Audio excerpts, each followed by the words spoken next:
warahmatullahi wabarakatuh. Perkenalkan, nama saya Anifta Dwi Zulianti dari Prodi Hubungan Internasional dengan NPM 52216111043. Jadi di sini saya akan membahas mengenai tipe dan paradigma NGO menurut Philip Eldred. Yang dimana berdasarkan skop kegiatannya, Philip Eldred ini membagi menjadi dua kategori. Yang pertama yaitu Development NGO. Kategori ini memusatkan pada program pengembangan masyarakat konvensional, yaitu tentang irigasi, air bersih, kesehatan, pertanian, terus kesehatan, kerajinan, dan bentuk pembangunan ekonomi lainnya. Sebagai contoh, saya akan mengambil LSM Cikal atau Center for Improving Quality Activity in Life of People with Disabilities. LSM ini dibentuk untuk menangani masalah-masalah bagi masyarakat penyandang disabilitas yang ada di Jogja. Cikal berdiri pada tahun 2003 untuk mendorong pemerintah melakukan pembangunan baik fisik maupun pembangunan non-fisik. Fokus Cikal ini kegiatannya untuk meningkatkan kualitas sumber daya manusia dari orang-orang penyandang difabel atau disabel ini, agar mereka bisa mendapatkan kesempatan yang sama. Program utama Cikal ini adalah pemberdayaan ekonomi dan advokasi kebijakan bagi kaum disabilitas di Jogja dan sekitarnya. Hal ini dilakukan bertujuan agar orang difabel dapat meningkatkan kesejahteraan ekonominya serta dapat menjadikan penyandang disabilitas ini bisa mandiri dalam hal perekonomian. Kegiatan yang dilakukan termasuk kayak pelatihan, terus penanganan korban gempa, penyadaran hak politik, dan lain sebagainya.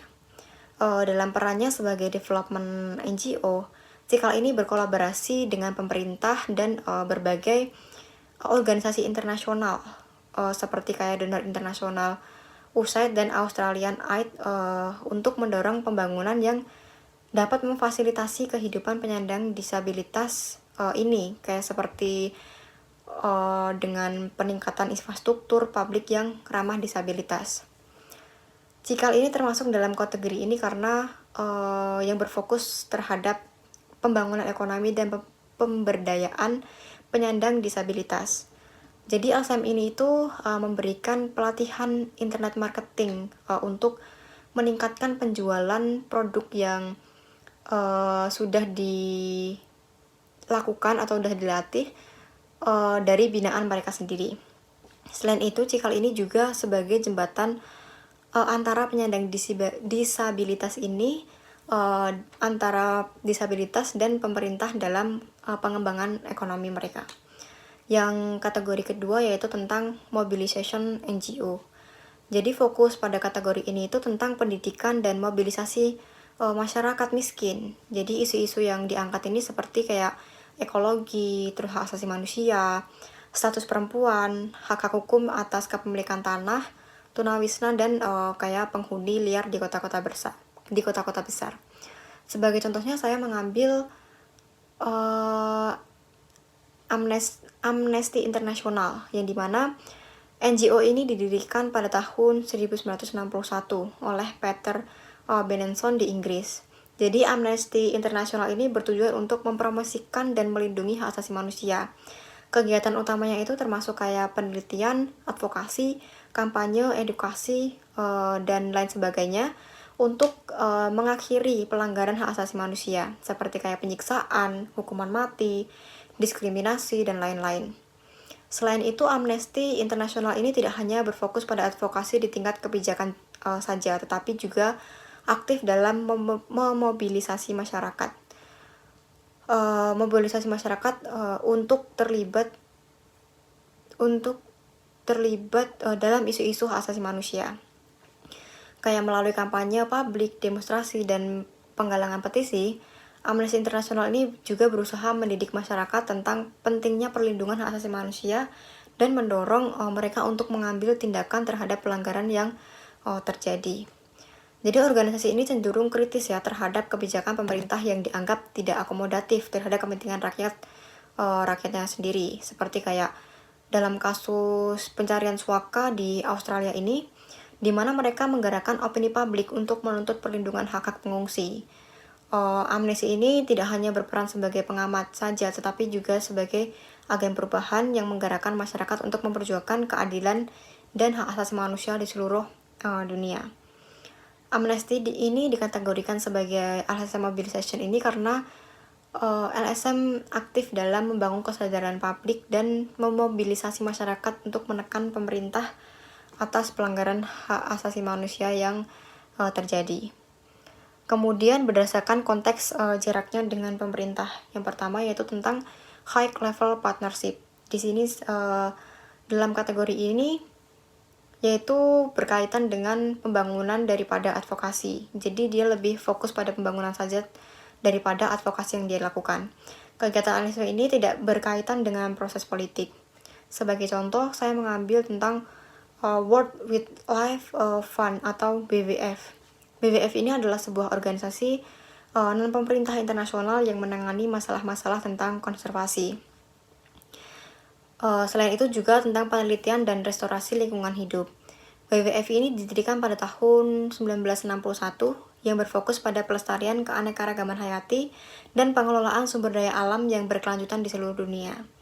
Organisasi ini itu bekerja untuk melindungi spesies terancam punah, habitat alami dan ekosistem, sekaligus mempromosikan praktik pembangunan yang berkelanjutan. WWF ini juga mengatasi seperti kayak perubahan iklim, polusi, dengan melakukan kolaborasi dengan pemerintah masyarakat, lokal, dan sektor swasta. Contoh kegiatan nyata yang dilakukan oleh WWF ini seperti kayak gelaran ramah bumi dan aksi mulung ciwulung yang dilakukan di suatu daerah di Indonesia. Selain itu juga program konservasi laut yang ada di Belanda. WWF ini juga berperan sebagai kayak fasilitator dalam perundingan antara berbagai pemangku kepentingan untuk kesepakatan yang mendukung pembangunan lingkungan. Kemudian yang kedua yaitu high level politik atau grassroots mobilization. LSM ini cenderung aktif dalam tingkat politik, menempatkan sebagai kayak pembela masyarakatnya. Sebagai contohnya saya mengambil WALHI, Wahana Lingkungan Hidup Indonesia. Jadi WALHI ini didirikan pada tahun 1980-an sebagai organisasi yang beroperasi dalam konteks politik tingkat tinggi. WALHI ini berperan sebagai pengkritik kebijakan pemerintah yang berpotensi dapat merusak lingkungan, serta memberikan masukan terhadap rancangan undang-undang dan melakukan gugatan terhadap kebijakan pemerintah yang dianggap merugikan lingkungan. Selain itu, fokus WALHI ini juga terhadap lingkungan hidup, advokasi terhadap kerusakan lingkungan, dan pemberdayaan masyarakat, seperti kayak dengan melakukan kampanye dan pendampingan masyarakat yang terdampak kerusakan lingkungan tersebut. Selain itu, organisasi ini juga menggalang kayak dukungan dari berbagai kelompok masyarakat untuk kayak memperkuat suara rakyat dan mengambil keputusan yang terdampak pada lingkungan untuk memperkuat kampanye yang mengakibatkan adanya terdampak pada masyarakat yang terjadi kerusakan lingkungan tersebut. Dengan jaringan yang luas kayak mencakup lebih dari 400-an LSM di seluruh Indonesia, WALHI ini mampu memobilisasi massa untuk kampanye lingkungan dan memberikan pendidikan kepada masyarakat tentang kayak pentingnya konservasi. Yang ketiga yaitu tentang empowerment at the grassroots, yaitu tentang peningkatan kesadaran dan pemberdayaan masyarakat akar rumput akan kepentingan hak-haknya sendiri. Sebagai contohnya saya mengambil yaitu LSM yang di Banda Aceh, itu Flower Aceh, yaitu merupakan organisasi yang didirikan pada 23 September 1989. Organisasi ini memiliki tujuan untuk mewujudkan tatanan sosial yang demokratis dan adil, serta kayak menolak adanya diskriminasi dan kekerasan terhadap perempuan. Flower Aceh ini berfokus kayak pemberdayaan perempuan, terutama yang berada di kalangan masyarakat akar rumput, dengan tujuan memperkuat hak-hak dasar mereka dalam bidang kesehatan, pendidikan, dan ekonomi. Flower Aceh ini terlibat dalam isu-isu hak asasi manusia dan kekerasan seksual, terutama akibat konflik yang terjadi di Aceh. Mereka melakukan pelatihan trauma healing dan melakukan pemulihan korban bencana. Selain itu, Flower Aceh ini juga mendampingi korban yang sering melakukan self-harm atau menyakiti diri sendiri yang banyak dilakukan dari kalangan perempuan, khususnya SMA dan mahasiswa yang kayak sedang merasa tertekan secara emosional dari lingkungan, baik itu tentang keluarga, pertemanan, maupun lingkungan kuliahnya sendiri. Organisasi ini berupaya memberikan kayak psikoedukasi tentang kesehatan mental dan menyediakan kayak layanan konseling untuk korban-korban trauma atau tentang kesehatan mental. Flower Aceh ini juga aktif dalam kayak advokasi kebijakan untuk pemenuhan hak-hak perempuan dan membangun kesadaran masyarakat. Kemudian berdasarkan pola hubungan dengan pemerintah, yang pertama yaitu ada autonomous atau binding neglect, yaitu dalam kategori ini pemerintah tidak menganggap LSM ini sebagai ancaman, tetapi LSM ini dibiarkan bekerja secara independen dan mandiri. Seperti contohnya saya mengambil Greenpeace. Greenpeace ini adalah sebuah LSM ya internasional yang berfokus pada isu-isu lingkungan global, seperti kayak perubahan iklim, terus deforestasi, polusi, pelestarian keanekaragaman hayati. Jadi organisasi ini itu beroperasi secara independen dan seringkali tidak dianggap sebagai kayak ancaman oleh pemerintah. Pendekatan mereka yang berbasis kayak penelitian dan pendidikan, kayak seringkali kegiatan mereka tuh dapat diterima oleh masyarakat dan pemerintahnya itu sendiri. Jadi pemerintah ini tidak merasa kayak terancam dengan adanya kegiatan-kegiatan atau program-program yang dilakukan oleh Greenpeace itu sendiri. Kemudian sebagai salah satu kayak contoh kegiatannya yang dilakukan oleh Greenpeace ini, yaitu saya mengambil kegiatan tentang World Clean Up Day atau WCD yang dilakukan serentak di seluruh dunia. Dalam seluruh kegiatannya ini, Greenpeace ini dianggap menguntungkan dan tidak dianggap mengancam terhadap stabilitas atau kebijakan pemerintah. Jadi dalam kegiatan Clean Up Day di seluruh dunia itu, kegiatan yang dilakukan itu seperti kayak di Jakarta atau di ini itu dengan melakukan serentak di seluruh dunia atau perwakilan dunia, itu dengan melakukan kayak bersih-bersih sampah yang ada di pantai atau di sekitarnya. Kemudian yang kedua itu facilitation atau promotion, yaitu dalam kategori ini tuh pemerintah mendukung dengan menyediakan fasilitas dana, terus kayak peraturan dan administratif. Contohnya seperti kayak LSM Save the Children, yaitu yang berfokus pada perlindungan hak anak. Jadi pada Save the Children ini dia menyediakan kayak bantuan dan pengembangan pendidikan di seluruh dunia. Di Indonesia sendiri, Save the Children bekerja untuk memastikan anak-anak mendapatkan perlindungan, terus pendidikan yang layak, serta akses terhadap pelayanan kesehatan. Kayak dalam situasi bencana atau kritis, Save the Children ini bekerja sama dengan pemerintah untuk memberikan bantuan darurat dengan kayak menyediakan perlindungan, makanan, terus air bersih, dan layanan kesehatan dasar.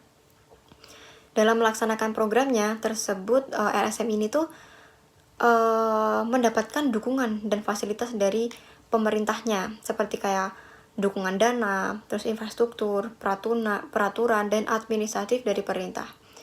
Untuk hal ini digunakan untuk keberlanjutan program yang sejalan dengan kebijakannya.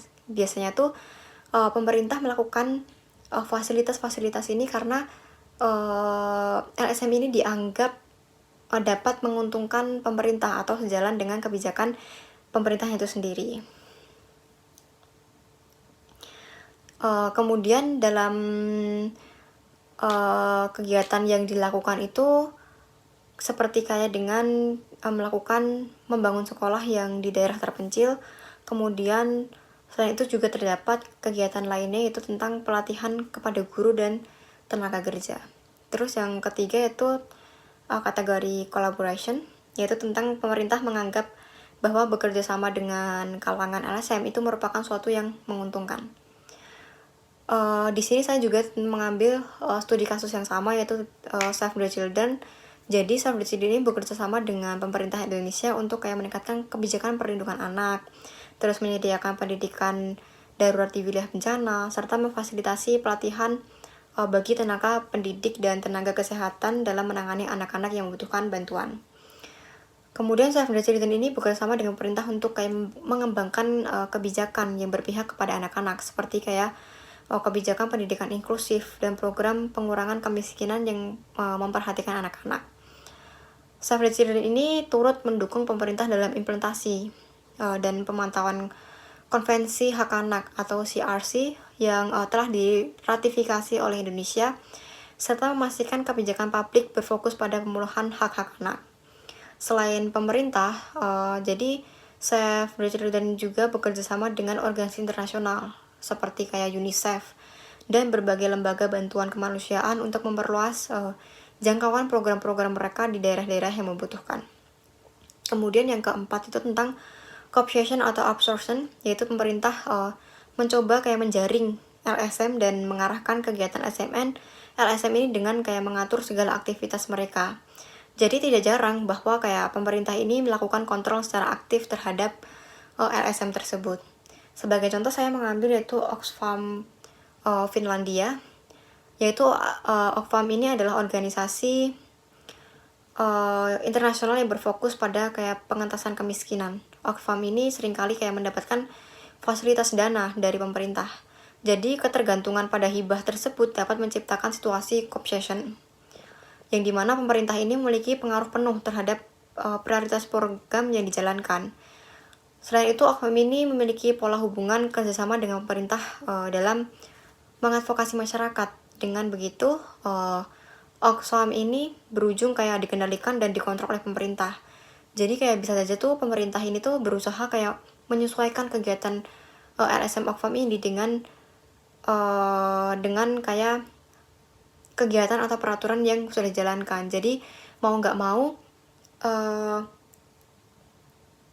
LSM Oxfam ini harus kayak mengikuti kayak aturan atau regulasi untuk keberlanjutan program yang sudah sejalan dengan pemerintah ini. Kemudian yang terakhir yaitu tentang kategori containment atau sabotage, yaitu pemerintah melihat LSM ini sebagai kayak tantangan, bahkan ancaman bagi pemerintah, sehingga pemerintah ini kayak dapat mengambil langkah tertentu untuk membatasi kayak ruang gerak atau bahkan dapat membubarkan LSM itu tersebut.